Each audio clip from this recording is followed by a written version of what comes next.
CCR TV, channel of God's love. A warm welcome to all our viewers on this episode of Activists of Goa. In this episode, we bring to you Goa's well-known social activist who has served the state of Goa in the field of activism for more than 3 decades, right from her student days in college and made a difference to the lives of many. She is a teacher by profession, but devotes her free time to bring a smile on the faces of people who are victims of various crimes. She is the founder of Bailancho Saad and the convener of Goa Bachao Abhiyan, and has fought for several burning Goan issues. Her contribution to the society at large and women in particular is simply amazing. We are pleased to welcome to our studios social activist and founder of Bailancho Saad, Dr. Sabina Martins. Welcome to our studios, Dr. Martins. Thank you. It's nice to have you here. We know how busy you are, and even during your free time, you're devoting your time for social causes. Thank you for making time for us. To begin with, I would like to know what actually prompted you to join social activism and what were the issues that you actually dealt with in the beginning?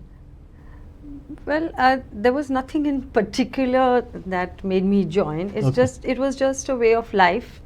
So from when I passed out from school and I joined college, this from 11th standard onwards I've been involved. So it's very more young than age. 3, Yeah. age of 15 I've been involved in social activism, and I didn't plan to be an activist or desire to be an activist. From the work that I did, I think people started calling me an activist. So it just happened. It just happened, yeah. And you continue. I continue doing the work. But then later on, as you got more involved in social activism, you set up that NGO Bailancho Saad. Yeah. Actually, what was the objective behind setting up Bailancho Saad Yes. at that time? At that Perhaps time. which year was it? Somewhere in mid 80s. 80s? 86, 85, yeah, 86. 85 you can say. So right from 80s, as I said, I was from 11th standard onwards, I was involved with students issues, and so I was part of Progressive Students Union. At that time, the All Goa Students Union very was there, active body of students students, very organization, active. and there were lots of groups that were discussing and meeting, and so I used to participate in all that, and I kind of joined actively where there was action, because you have people who meet and discuss and all, but You wanted action on the field. yeah, on the field. So I the see. Progressive Students Union was a body of students. That time we had also like All India Catholic University Federation, ICUF, part, then yes. the young Catholic students, which say if you come from a diocesan school and all, you have all these young student bodies and all.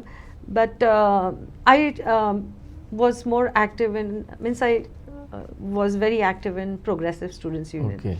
So we were taking up issues of students, like say if there was a fee hike, or there was no transport, or if the timetable didn't suit us, like the science students, the practical. Immediately you would stand up. Yeah, and we raise your stand up voice. for the rights of thing.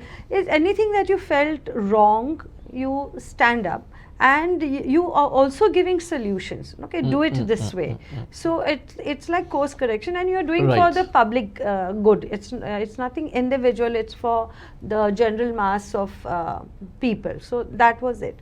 Now in this 5 years of college that I was college days, and we were doing a lot of issues of students. Of course, we participated in.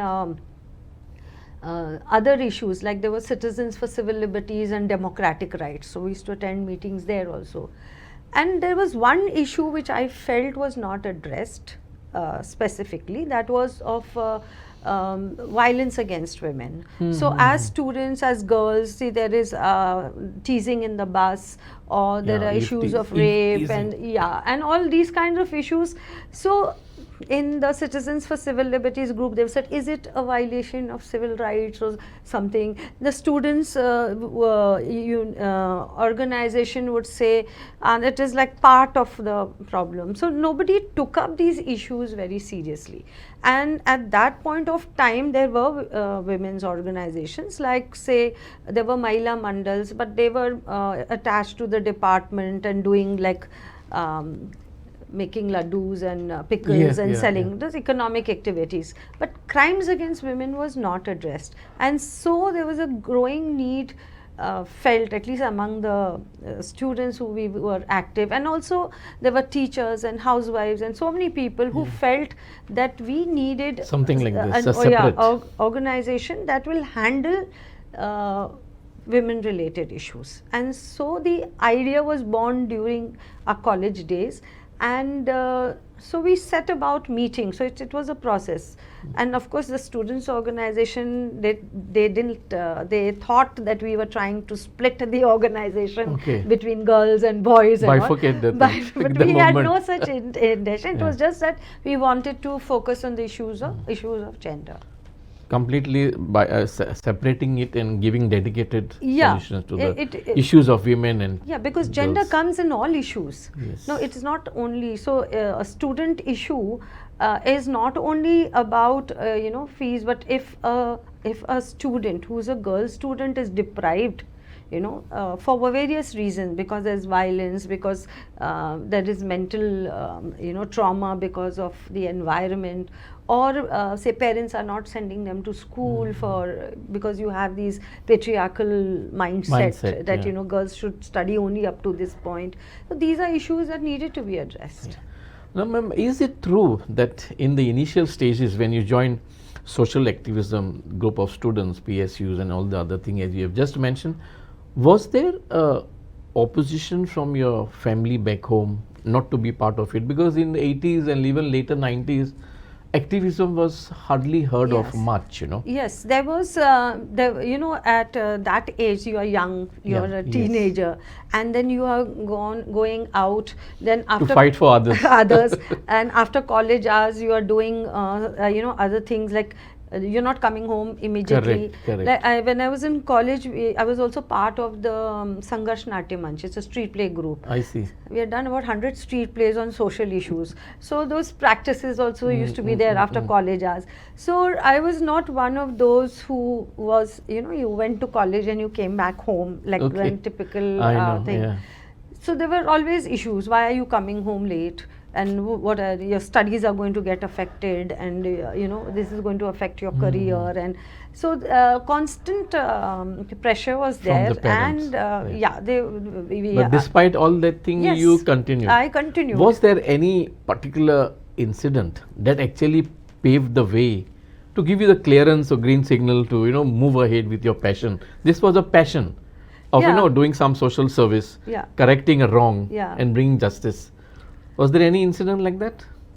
Meaning with your parents back home that really made them the reaction at home and even among your family, friends, relatives, people who kind of influence you, is that when people praise you for the work that you do, then everybody say, yeah, she is my daughter, she is my cousin, she is my this, she is my whatever, but when there is criticism, then saying why she has to go and why she has to do this, and so you get both types of when somebody needs your help, then you are good, you're doing activism.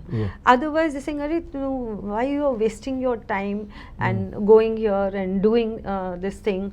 And especially when we are critical of people and we are getting a backlash, and we get a backlash, so that time they'll say, sodun di no te tu kite padla lokache waje tuje matyar kite. So that was the so these are the negative thing that you were getting. A lot of negative, and especially being a girl, young lady, and young girl. And when I was in college, I went on hunger strike because one of the general secretaries was not of the organization, was removed from college from all that. So being in Margaon Garden on a hunger strike and saying, what is this girl doing in a In a place like that, yeah. So that is the kind. And if there were these agitations, on agitation, I was lathi charged and I had all blood see. and I was stitched up and I was in hospital. But Ed, you did not fear. No. You went ahead. Yeah. I never Now stopped. tell me, after you going formed the Bailans of Sad, Yeah. how was it easy or difficult to bring the women across the state of Goa under this umbrella organization, telling them this is for you, this is for what we are, you have a problem, come to us, we will sort it out. Was it that easy that time, or you had to really coerce people to come? No, I think there was this general feeling among women Mm-hmm. that there is no body which is taking up individual cases of women. And there were lots of things that were happening. At that time, the personal laws, Goa had the Uniform Civil Code, then Yes. the personal laws at that time, the debate was Shah Banu, Muslim personal law, they wanted to, extend it to Goa. There was this dowry in Goa, there was no Dowry Prohibition Act because that act came prior liberation. So those things were not there. Rape cases were happening. Nobody was kind of, following it up. So among the women, whether they were students, they were teachers, or general active women, they all felt that something had to be done. So when we started this conversation, Yeah. that we need to do something, we need to meet and do something. And by then, like I'd passed out. Third year, I was doing my post graduation at that time. So we said, let's form. And then we started meeting, and we used to meet in Margam Garden under Okay. one of the Christmas trees there, the Yeah, pine trees. no proper office or no, something, nothing. shelter So, as such, and yeah. we started as a collective, and I initiated meeting people. Okay, Person to person. Person to because person. that time there were no mobile phone. No, Even yeah. landline was a very And limited. but we access. knew people who are progressive and they had thinking, things. yes. So we would meet them. They were the lawyers, teachers, students, and whoever expressed, and we said yes. So we had a wide, range, what do you call it, strata. Of society. That was part, and this was purely voluntary. Then we decided, and lot of people joined up. So we started as a collective. So when we were meeting without a name. I see. There was no name to the For the collective yeah. organization, but we all felt, so that's why we feel it is a joint effort by everybody. And we would meet, we would discuss. But there came a time when carnival parades were being held, and women, and in the 80s, this was like women were portrayed as sex objects, and they come to Goa. This is not that much has A changed. different image Yes. was going out. And women were being sexually harassed, and there was a wrong image and all that. So we decided that we will take it on. So that's the time we started discussing.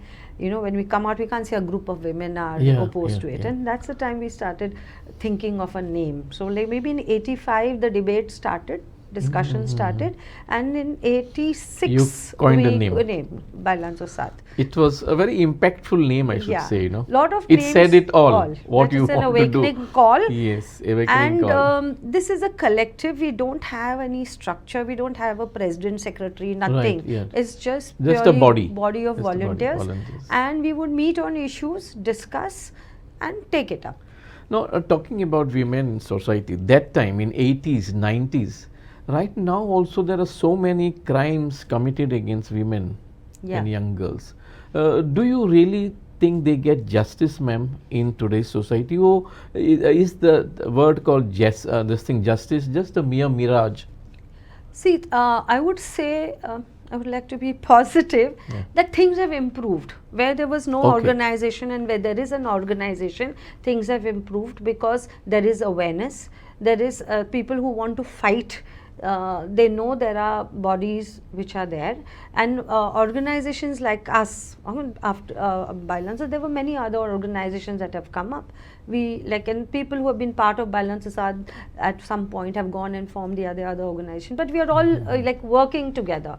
So there is a collective impact that there is someone, a stage where there was no one, there is someone. and we work to put systems in place, because see, we cannot, we are a non-funded organization, we are Yes. just volunteers, so whenever Yes. we have time, we are devoting. We are not able to reach out. Imagine a police station having the whole infrastructure, funds, budget, are not able to do it, and we don't expect an organization to reach out. But our strategy was like this, was to put systems in place. Okay, so we fought for the women police stations. It took 10 years to get the women police stations. Say, "Arey, Goa crimes doesn't take place," or whatever. And so we had to convince them that it does take place, and most of the cases are registered as non-cognizable offences, Yes. when it should have been cognizable. An FIR has to be filed. So that's how we got the women police station. We got the State Commission for Women in place. We worked for the, along with other organizations, worked for Goa, the Children's Act. Okay, we have a children's court. Then with the one-stop crisis center after Nirbhaya case. Nirbhaya case. There is a constant what you call it, update of what is happening. We just take stock of what's happening, then we demand. And being an organization where individuals come to the organizations, from the individual cases we get an insight of what are the problems, and from there we start making a demand for policy changes, for legislations, for Right. budget. So from grassroots to decision making, that's the process that we follow. At the highest level. Yeah. Now we have done this. Now we have got some systems in place. But today our challenge is that the systems are not working. You go to the women police station, the cases are not being registered. You see now after the for say rape case victims, we fought that there's so much a problem with the for the victim, and also there is something called the rape compensation, victim compensation. That is not functioning. Not The money happening. comes and it is not being disbursed to the people, because today they have not yet decided. Means at a government level, this decision making is not happening. We set up the State Commission for Women.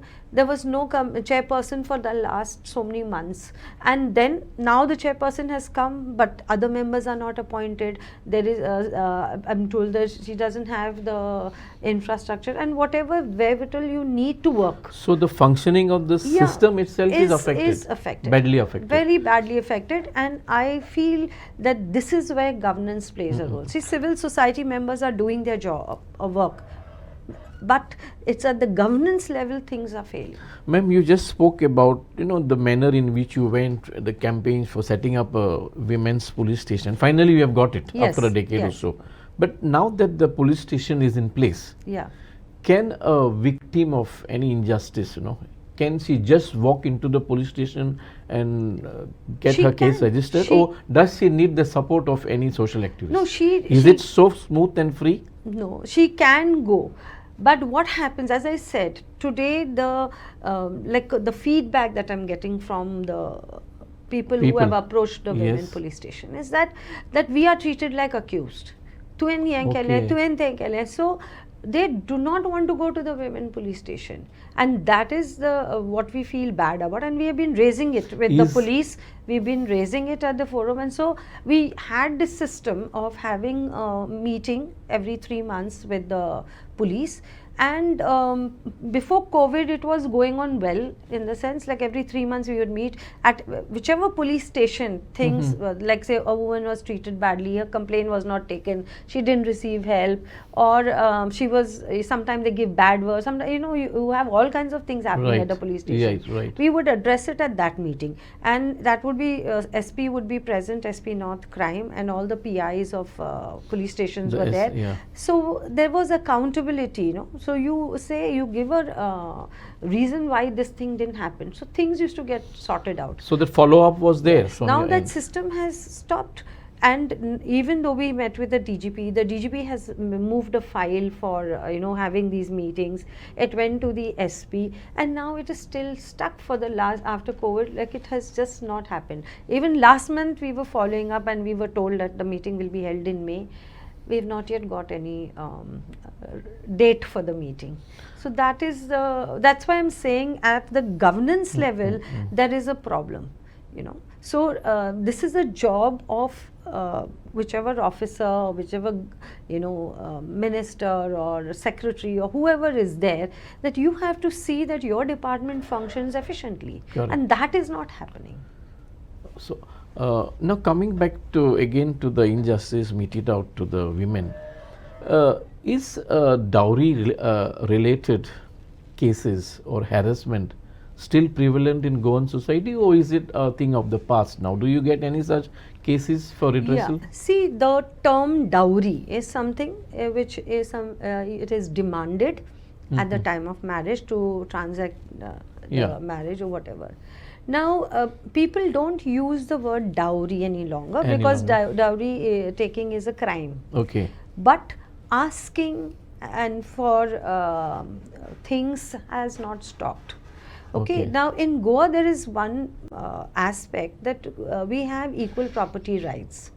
Okay, and so the girl has every right, and parents also think that she should get something of the thing. Whatever movable, immovable assets or something they give the person.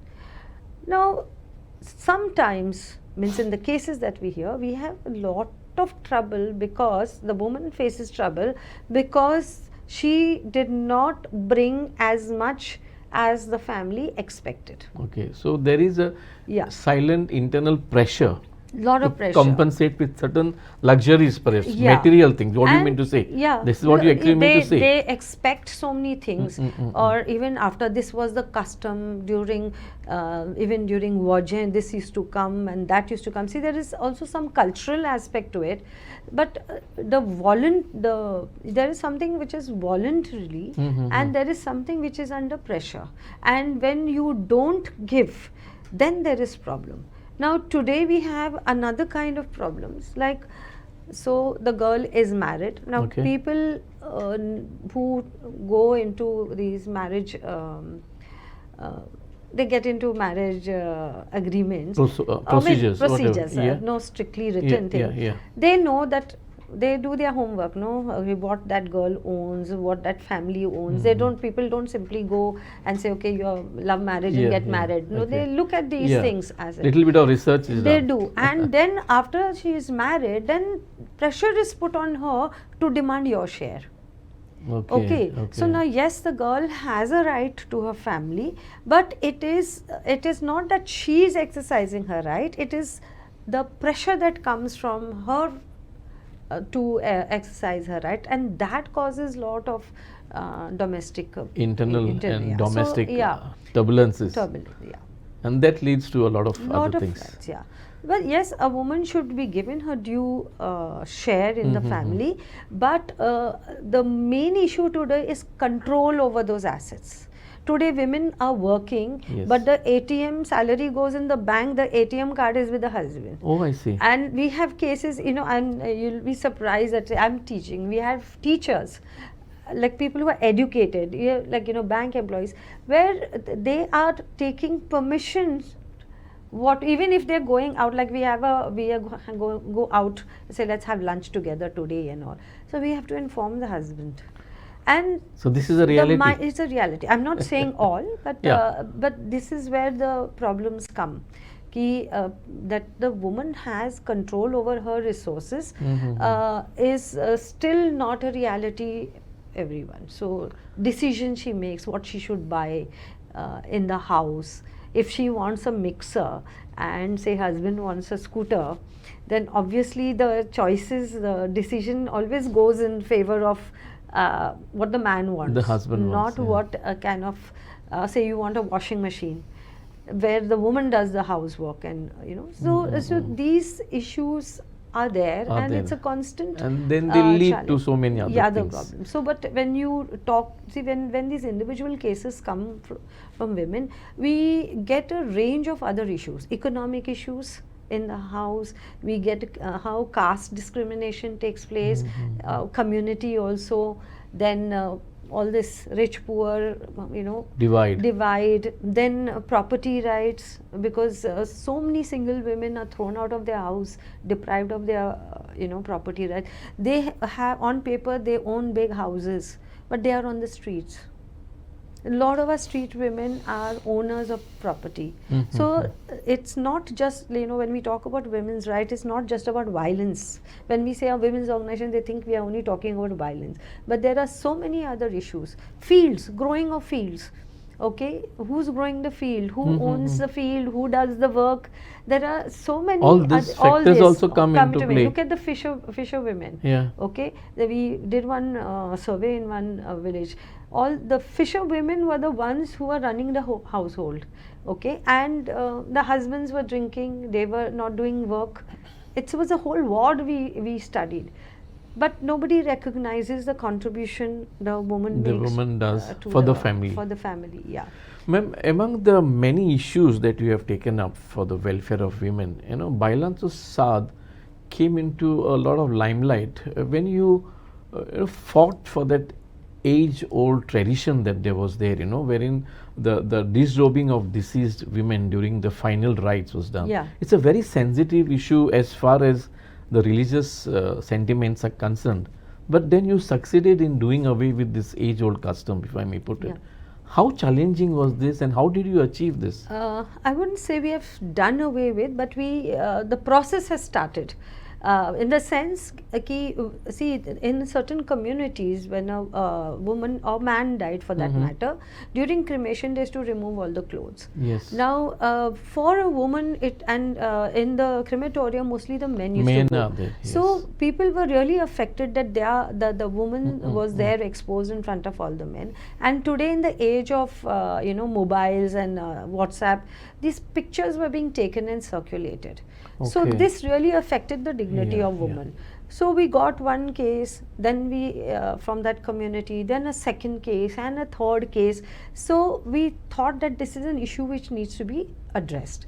And now this was like part religious, part cultural, part women's rights. Yes. So we had to look at it from all Different angles. different angles. So when one of our activists, lady whose mother, when she died, she was an older woman, and her son had to do the last rite.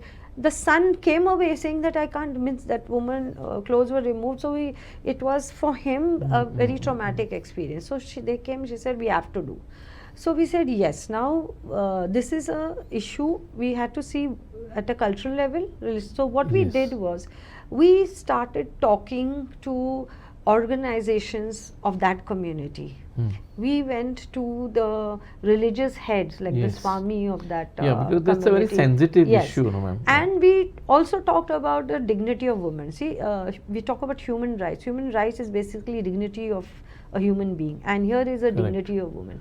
And even dignity in death. Yes, and then in fact, one husband, his wife died during childbirth. A young couple, and he was saying throughout your when you are living, you are protecting your dignity, and you'll fight so much when somebody is sexually harassed or raped and all. And then in death we just allow women to be made fun of, and there was a lot of things were happening.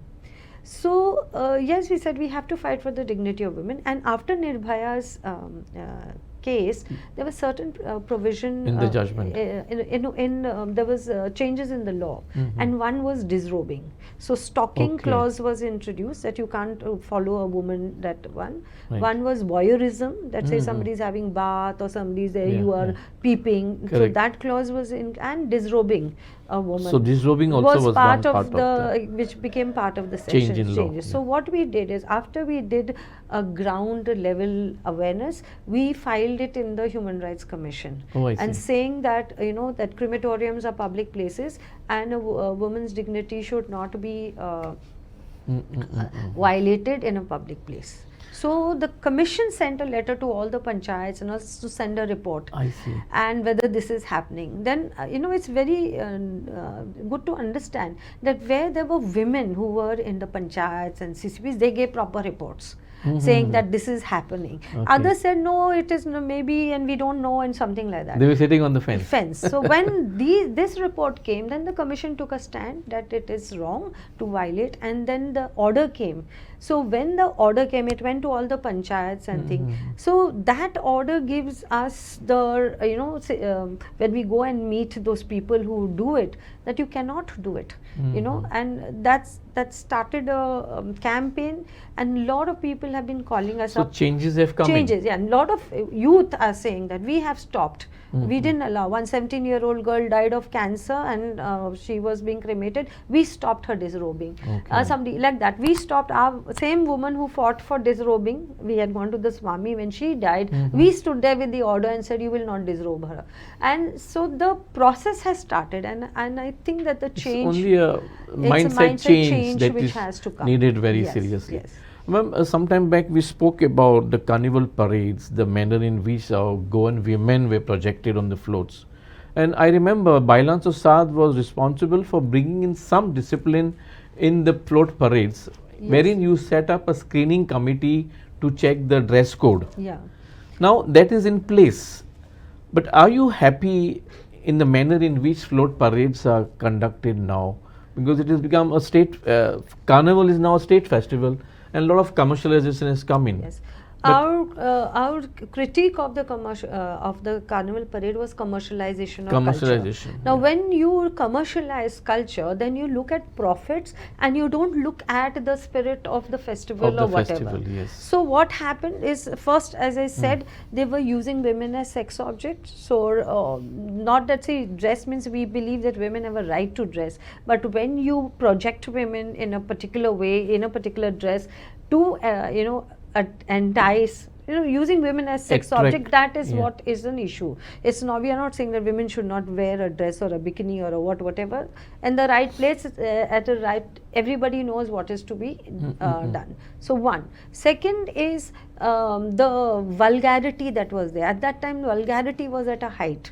Now, our festival is not about vulgarity. So Right. you cannot what do you call it? The sensitivity is there, no, and you cannot use derogatory language, and there is a certain thing which has to be done. The third it's is a thin drawing line, yeah, you cannot and cross that. promotion of alcohol. Now, in the Excise Act, the Alcohol Act, clearly says you cannot advertise for alcohol. See, all addictive substances are banned. Okay, because in the interest of public interest, as it's a public policy. So there used to be a lot of advertisements of alcohol in the parade. In fact, there was one matter which went to High Court, and I think Norma was the lawyer, and we stopped advertisement of alcohol in the carnival parades, because you cannot. But today now the casinos have taken thing, and the government has changed the law to benefit the casinos. So today what is happening, as I said, most of the problem lies with the governance. So there is this public order that you cannot advertise substances that are addictive, whether it is drugs, alcohol, tobacco, and now it is gambling. Now, so when the G20 is happening, all the casino boards advertisements are covered up. And otherwise you're just promoting. So what is this double standard? Yes. Aren't we are the taxpayers? So for us nothing is being done, but for somebody else it is an affront. So today, to protect their interests. Yes, up today, what people are not looking after the interests of the people, and gambling is addictive. And today we have newer problems. As a women's organization, we used to have these kind of other related problems like alcohol and all that. Now we have casino related problems, because once it becomes an addiction, then you start robbing. So when we talk about economic empowerment, where is the economic empowerment? Money is getting drained from families. So there is no, and so as I said, when we look at these issues from grassroots level, then we analyze it, and that's how we demand policy changes. And that's why we want casino advertisements and gambling to stop. There is a law of Goa Gambling Prevention Act. They have amended, and they said except offshore casino. So Matka is banned, but casino gambling is on. So you can see the double standards. Certain discrimination. Yes. Ma'am, now coming back to Goa's interest of tourism. Goa is an international tourism center, as you know, and destination. But is actually in this land of tourism, women trafficking is a serious threat to Goa's tourism industry? Yes, And it how is. to get rid of this social evil? It is officially admitted now. Goa ranks highest among the trafficked women. Highest among Highest in India. in India. In India. So there is a problem. You don't have to wait for social activists to point out. Your own data, statistic, government records are showing it. So isn't this a responsibility of the government? What steps But have is they something taken? been done to curb this menace? No. In fact, what has happened now is once the reports were out that Goa ranked highest in trafficking, now there is a move not to rescue women, not to register cases that the because the statistics statistics are- are delayed. yeah. So this is what we are saying. So the minute we see crimes rising and there is an issue and we are raising it, we get the opposite response. Okay, so in the last 1 year, like normally people know where what is happening, especially Right. in the coastal And belt. Goa is a small A place. small place, and the villagers are alert. Okay, they are alert. They will report over here something To a is large happening. extent, I Yes. think they are the sentinels as of Yeah, now. as of they now. protect their interests, they protect the interests of their village and their youth also. They are also telling, but they know that the police will not act. And sometimes people who have been, reporting, acting, then they also targeted. receive backlash. So there is that fear factor. And today in the tourism industry, there's mafia, there's actual gundagiri that is Exactly. happening, and we are going a very, treading a wrong path. Wrong path. And the administration is very weak when it comes to handling these. Look at the drugs. As a teacher, I can tell you, as a violence activist, so many of our youngsters are affected by Into drugs. You will see children in gardens, public places, people are doing drugs, alcohol. Now this is the open places. Now who's supposed to look after it? Yes.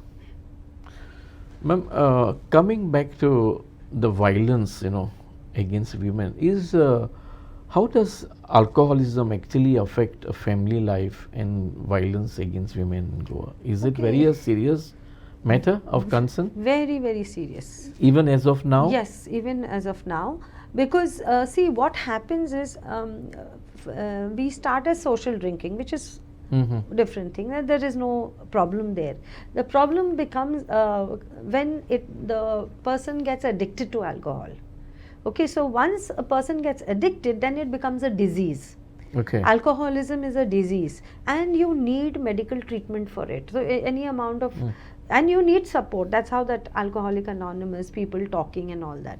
So the disease is there in Goa.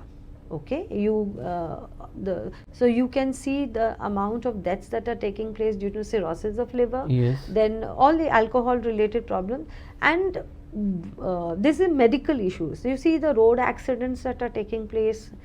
These are law and order. Now there, if somebody is drinking alcohol and driving, the police will challan, take some step. But when a person drinks and comes and beats his wife at home, no home. police will takes action. So again, if it is a problem for people on the road, it's also a problem back home. Yeah, they are also citizens. No, Yeah, they are also taxpayers. So they will not intervene. And we have seen that wherever there is, there is action being taken, crime reduces. I'm not saying it eliminates, but so we are getting so much of revenue from excise. How much of that revenue goes into counseling? How much of that revenue goes into detoxification programs? Say people get affected. Now look at casinos. So much in crores money is coming. Any program for de-addiction? Is there no program or this thing structured? This thing to get rid of this? Where is you ask the government what programs you have, which is your body that is looking after detoxification of people, those who are affected by alcoholism. Okay, you can go to the GMC, you can go to IPHB, the doctors will treat you, will give you medication. But somebody, your family member has to be there when the person gets withdrawal symptoms. So the medical part of it, finally the woman only has to take care. You see the children's education that is getting affected. People get drunk, they are violent at home, they create nuisance, they don't allow children to study, there is noise during exams especially. And any family who has an alcoholic, you will find it has had tremendous impact on their resources, on their mindset, including their mindset. There's no peace also Yes, in the house. yes. You can't call it I'm living a quality life. I Right. may be wealthy, I may have pots of money, but I have no peace in the house. Ma'am, besides this issue of alcoholism, what are the other major social problems that women in Goa face? Is it unemployment? Is it illiteracy? Perhaps maybe even economic restrictions when a woman is not working and is totally dependent on the spouse. Yes, Are these also this thing, including gender bias? bias. All of these, what you have Are said, combined prevalent. together, very much prevalent. And you are getting cases like this? Yes, all from all stratas you get, right from the poorest to the people who the are high society. economically well off. So those, so basically it is the social attitude, especially if you're a single woman. Then when you are separated, then people, women on paper own resources. But as I said, they don't have control. They are thrown out of the house. Now you tell me, we have a law which when it is communion of assets, you get married, the girl comes with her things, Yeah. and the boy has his things. But she is the one who is thrown out of the house, and her things are kept in the house. So there is appropriation. Even right from her, clothes, undergarments, everything, A to Z, they will keep and not give. So where is the control? And she has a right. He has a right. The thing is that this is where we are helping women to assert her rights. Okay, that now his clothes you are not taking. The woman is not taking her clothes, or if she has brought a cupboard in the house. You are sitting with the cupboard, you are using the cupboard, you are using the washing machine that she has brought, so, and depriving her. So control of So us is cases not such as these are happening? very much, very strongly prevalent. Secondly, also is women, I've seen a lot of our women who don't have, livelihood is a big issue, and people are poor because they are not able to earn their livelihood to sustain themselves. So they are constantly at the mercy of others. And we also see people who are helping them. They also exploit them, rather, to put it simply. Okay. So that is also happening. Ma'am, now as the founder of Bailan Souza and this NGO that is doing tremendous service to society, and you as a full-time teacher, responsibilities as a teacher, responsibilities back home in the family, how do you balance your time with all this? Is it a big challenge for you? Yes, Because it today is. time is the biggest defining it is a factor. challenge, but then it becomes a way of life. See, morning time I am teaching, so it's like full school thing. Right. But there are times, but for school work we have to do at home, setting of papers, something which requires application of mind, or if you're doing one PowerPoint or something like that. So you have to make time for that. Then these cases are also you have to there. give time with the authorities for sorting out certain issues. So that I do in the afternoons after my lunch. Then I work late in the night. Till what time your day carries on? Past midnight? Past midnight. Sometimes It's always the case. I try at least by 11:30 to wind up, not to God. go, Okay. because morning you want to get up. So, but most of it does eat into your personal time, and we have to learn to balance, and I think I try to do that. Now, having set up Bailan Souza and achieved so many things, do you think there's anything else that remains to be done and remains to be achieved as far as Bailan Souza is concerned and our women in Goa are concerned? And what is your vision for the future? See, vision for, at least for our organization point of view, I would want that every place should have a group of people to support women. you know. Every what do you mean by every place meaning? means like say we have so many, we have a panchayats Mhm. or ward. So people should not be running helter and skelter for and, you know, people from Penne, Kola. Okay, you so should. They should have and a unit. we You should- mean to every say? place if we have you know people, women, To men, listen to these to listen grievances. and help out. So Mhm. what happens, a supportive environment is created for people. So that is providing that. Second, we also need, I mean, see what happens, we, that is our limitation, we are a non-funded organization and we had stayed away from funding for, because we don't want to be tied to strings. Correct. But you do have expenses, but, and I think what is important now is also to study, because you know we have so much of data that which is there. We need to analyze the data, and based on factual input, we need to, when we Bring in the changes. policies, changes, so that need, and when you need time, you need full-time people, then you need resources. So that is a need. And also I do feel there is a need for resources, but we have managed for the last now this is our 37th year. Yes. We have managed without it.